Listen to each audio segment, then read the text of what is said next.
Bonjour, bonjour à vous. Merci d'être là, fidèle à ce rendez-vous. Bel bonjour la Guyane. Et nous sommes bien sûr à Maripasoula. Vous le savez, Maripasoula, c'est la plus grande commune de France. Maripasoula avec ses spécificités, avec tous les peuples qui vivent ici. Et c'est vrai que depuis maintenant quelques jours, nous faisons connaissance avec les gens de Maripasoula. Alors vous le savez, sûrement, il y a ici à Maripasoula le parc amazonien de Guyane. Ils sont installés depuis leur création et c'est vrai qu'aujourd'hui, le parc organise des choses, favorise notamment l'embauche de jeunes de Maripasoula. Nous allons discuter maintenant avec Jean-Maurice Montout, qui est le responsable de la communication du parc amazonien de Guyane, qui nous accueille ici à Maripasoula. Jean-Maurice, bel bonjour. Faigo, Tano. Ah, mais Faigo, Aigo. Ça fait. Ah, c'est bien. Jean-Maurice, merci de nous accueillir ici. Alors, nous sommes sur le territoire du parc amazonien de Guyane aussi. Voilà, nous sommes donc sur la délégation territoriale du Maroni. Donc, le Maripasoula et Papaichton sont les deux communes du Maroni à accueillir le parc amazonien. Ouais. Voilà, ici à la délégation, nous avons le siège donc, de la délégation qui se situe au bourg de Maripasoula. Ensuite, nous avons une antenne également à Taluène, en pays amérindien. Et une antenne à Papaichton, donc en pays à Loukou. Voilà, donc la délégation du Maroni, c'est la plus importante du parc puisqu'elle compte pas moins d'une trentaine d'agents. D'agents qui travaillent depuis la création. Voilà, depuis 2007, parc, donc depuis 11 ans maintenant. Faisons un peu l'historique du parc. Le parc est créé depuis combien d'années maintenant? Ça va faire 11 ans. 11 ans. Parce que c'était en février 2007. Voilà. Donc aujourd'hui, nous sommes en avril 2018. Donc 11 ans. L'an dernier, on a fêté grandement les 10 ans du parc. Les 10 ans. Avec une grande fête à Maripasoula, le Festi Maroni. On a reçu Sisley Loubet, qui est quand même une des plus grandes danseuses guyanaises. Installée aux États-Unis et qui a pris beaucoup de plaisir à venir et à partager sa passion avec les jeunes de Maripasoula. Tout à fait. Alors, ce parc amazonien, il intervient comment? Il intervient de plusieurs manières puisque le parc a plusieurs missions ici sur les territoires de Maripasoula et de Papaichton. Donc en matière de développement local, on intervient en aidant les associations, en travaillant avec les mairies à travers la charte et en mettant en place des projets que l'on coordonne avec la mairie de Maripasoula, avec des associations et puis avec d'autres institutions de l'État et aussi les collectivités locales comme la CTG. Alors justement, quels sont les projets que valorise le parc? Aujourd'hui, un jeune de Maripasoula, une association de Maripasoula souhaite organiser quelque chose. Est-ce que vous êtes là aussi pour aider, pour financer, pour accompagner? Accompagner, financer, avoir de l'ingénierie. Donc au niveau culturel, par exemple, la culture, c'est un des axes importants. On essaye d'assurer la transmission des cultures traditionnelles, puisqu'on sait que voilà, c'est de plus en plus de difficultés pour les jeunes de pouvoir accéder à la culture traditionnelle, puisque les jeunes vont à l'école, les anciens n'ont pas le temps, ils ne voient pas les jeunes chez eux. On a aussi l'artisanat, par exemple, c'est un des axes aussi. On essaie de développer une filière artisanale, puisque quelqu'un qui travaille l'artisanat d'art amérindien ou à Loukou peut subvenir à ses besoins, puisque ce sont des très beaux produits et qui sont très bien vendus également. On a aussi l'agriculture, on accompagne par exemple des associations comme Olitanga sur Maripasoula avec le CFPPA de Matiti.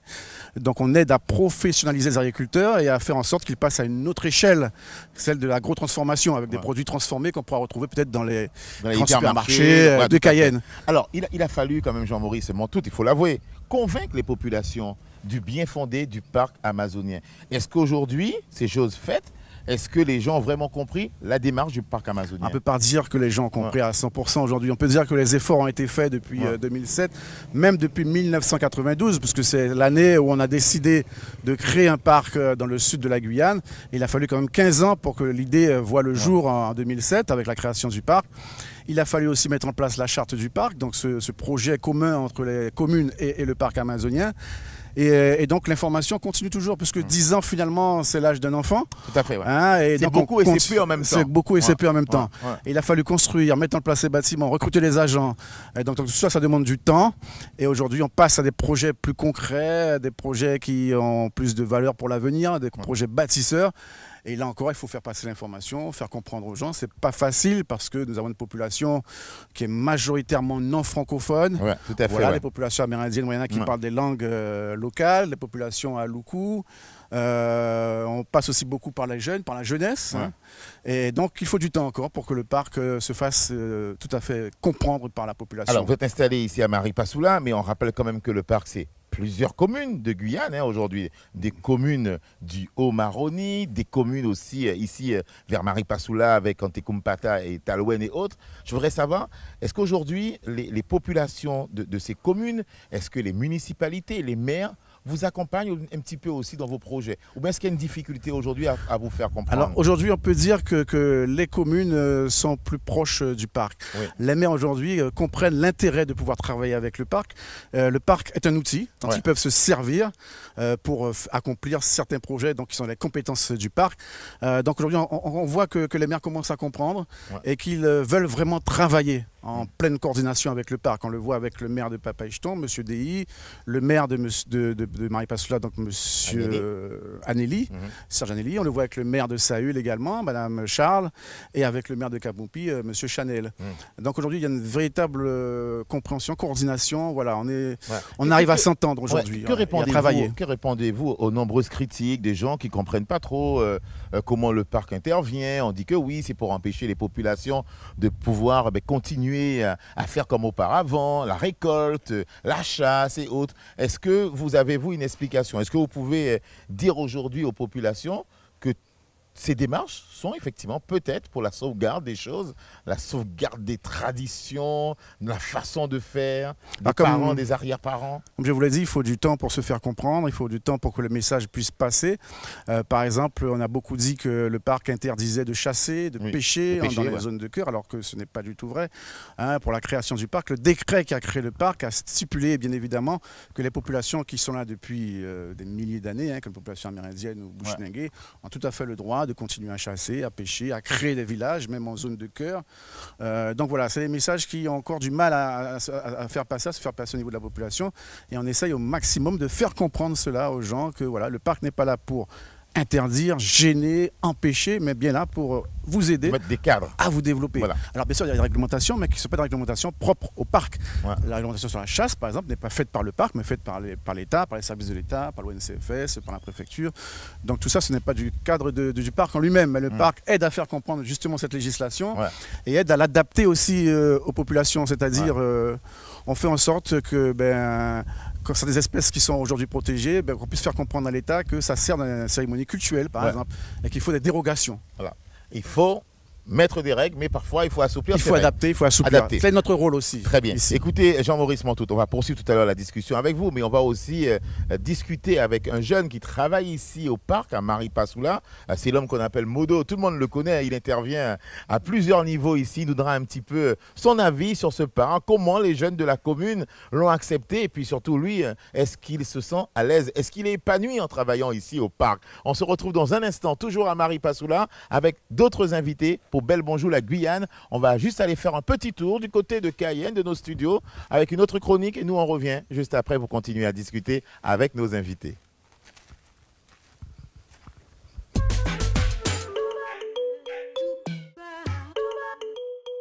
Est-ce que toi tu maîtrises le créole? Oui, un petit peu. Ouais, tu maîtrises, tu parles correctement le créole? Ben oui, oui. Alors les personnes, les grandes personnes disent que les jeunes maintenant ils parlent en créole un peu bizarre. Ben c'est un peu vrai. Il y a certains, ils parlent. Bon, tout le monde parle le créole comme c'est vrai. Elle a raison, la dame. Bien sûr, je maîtrise le créole puisque c'est ma langue. Ouais. Voilà. Et donc, tu penses est-ce que les gens parlent beaucoup le créole ici, à l'école, tout ça? Non, à l'université, on ne parle pas le créole. Donc, entre amis, on essaie en fait, nous essayons de nous détendre en créole puisque déjà c'est notre langue vernaculaire, notre langue maternelle. Dis-moi, est-ce que toi, tu maîtrises le créole? Je pas qu'à maîtriser le créole là, mais mon sapalei. Mon passali, mais mon sapalei. Couramment. Voilà, ça c'est le créole martiniquais là? Si, c'est ça qu'il a. Ok, alors est-ce que c'est bien de parler le créole? Si, ça casse vie. Mon passage, avant de monter à Paris, maintenant moi ici, il y a des gens qui parlent créole, par exemple les gens qui allaient dans marché, etc. Il y a des gens qui ne parlent pas forcément parler français, et nous qu'à comprendre nous comme ça, et puis créole là. Quel créole tu parles toi en général? Moi je parle le créole haïtien. Le créole haïtien, voilà. Ah, tu maîtrises le créole haïtien? Oui, bien sûr. Mon parle ça c'est langue pas moi, vous comprenez, c'est racine moi, voilà. C'est langue ça. Et le créole guyanais, est-ce que tu parles un peu? Tu comprends? Oui, un peu. En fait, je comprends, mais je parle pas trop bien le créole guyanais, mais je comprends que lorsque les gens parlent. Je mélange un petit peu. Ouais. Lequel tu mélanges avec quel créole? Ben, créole guyanais, normal. Ouais. Ok, d'accord. Et dis-moi, est-ce que c'est bien de parler le créole? Oui, c'est bien. Ouais. Vous parlez le créole entre vous à l'école? Oui, oui. C'est notre langue, quoi. Mais m'en connaît tout le monde qui nie 40 ans à peu près en France et les parents pas télé qui n'ont pas les créoles, c'est ça. C'est ça. Il y a des moi, ils ont 40, 50 ans et ils n'ont pas ça pas les créoles. Ok, donc. Nous sommes de retour, toujours à Maripasoula, toujours à la délégation du parc amazonien de Guyane. Et c'est vrai que nous continuons à faire le tour et à découvrir un petit peu les missions du parc amazonien, comment ça se passe, et puis faire connaissance avec tout simplement les employés, l'équipe qui travaille ici à Maripasoula. À côté de moi, il y a Modo. Modo, bel bonjour. Bel bonjour, Tano. Comment ça va? Ça va et toi? En forme? On est là. On est là. Alors, Modo, depuis combien de temps tu travailles, toi, ici au parc? Ça va faire à peu près de 5 ans que je travaille ici au parc. Et me voilà avec vous. Ouais. Je suis ravi de vous rencontrer. Très bien, moi aussi. Alors, Modo, en quoi consiste exactement ton travail ici au parc alors? Il y a beaucoup de travail? Ici au parc, quand on n'est pas dans la boîte, on se dit qu'il n'y a pas beaucoup de travail. Oui.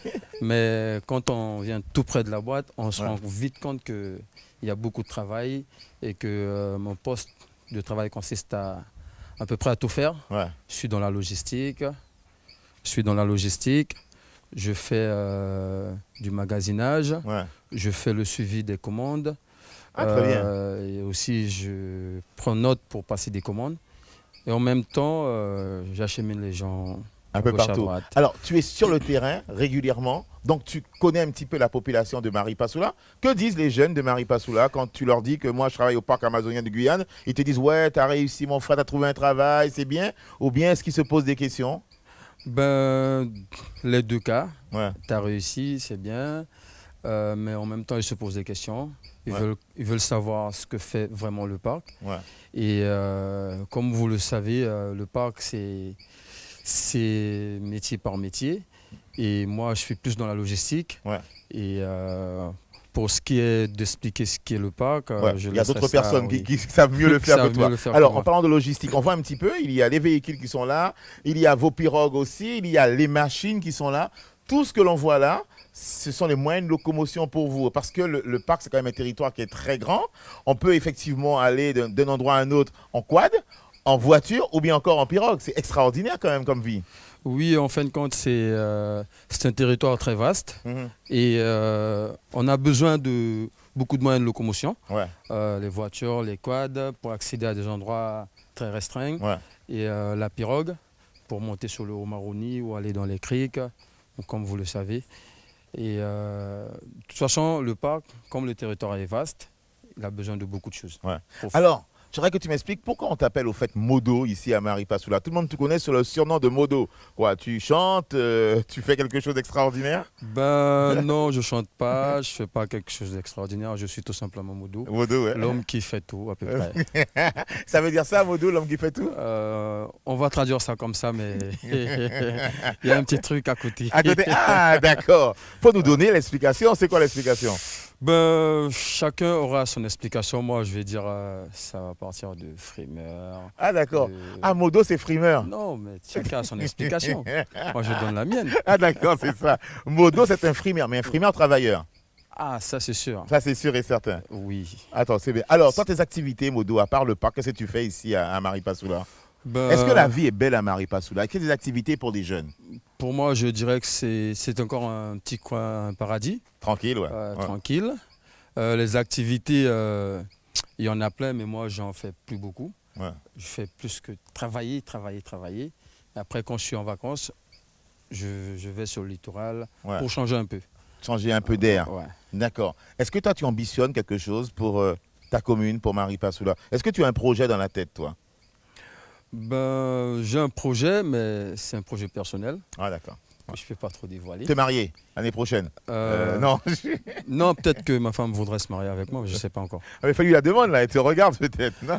Le mariage, c'est pas trop mon truc, mais bon, si vous insistez, madame, voulez-vous vous marier avec moi?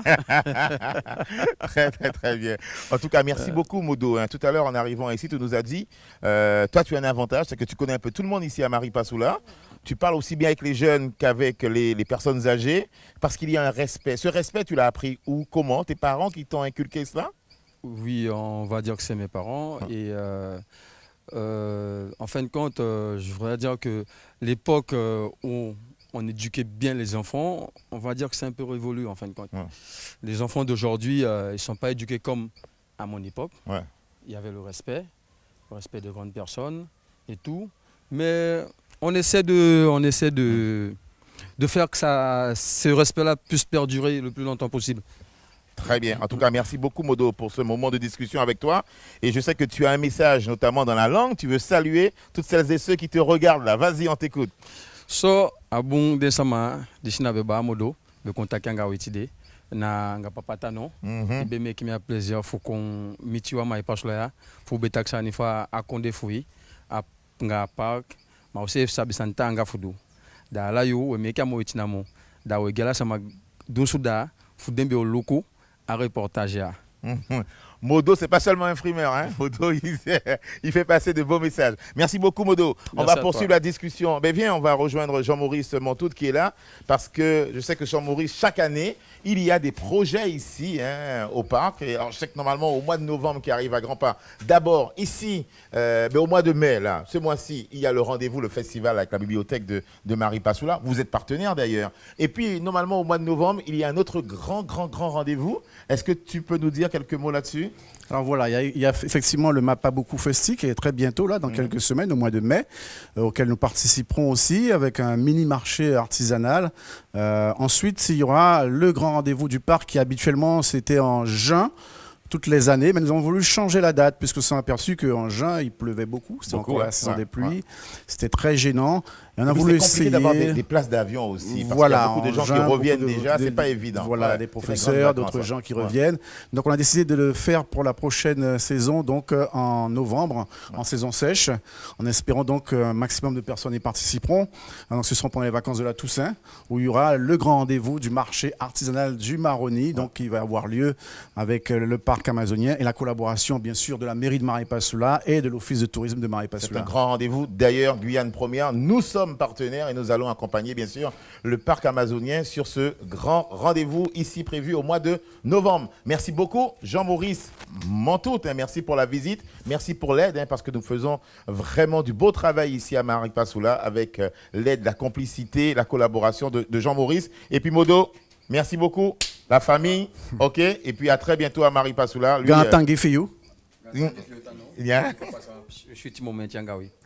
Merci beaucoup, voilà, très bien. À bientôt, c'est fini pour aujourd'hui à Marie Passoula. On se retrouve très vite car il y a encore des choses à découvrir ici à Marie Passoula et dans ce beau pays qu'est la Guyane. À bientôt, ciao, ciao, merci.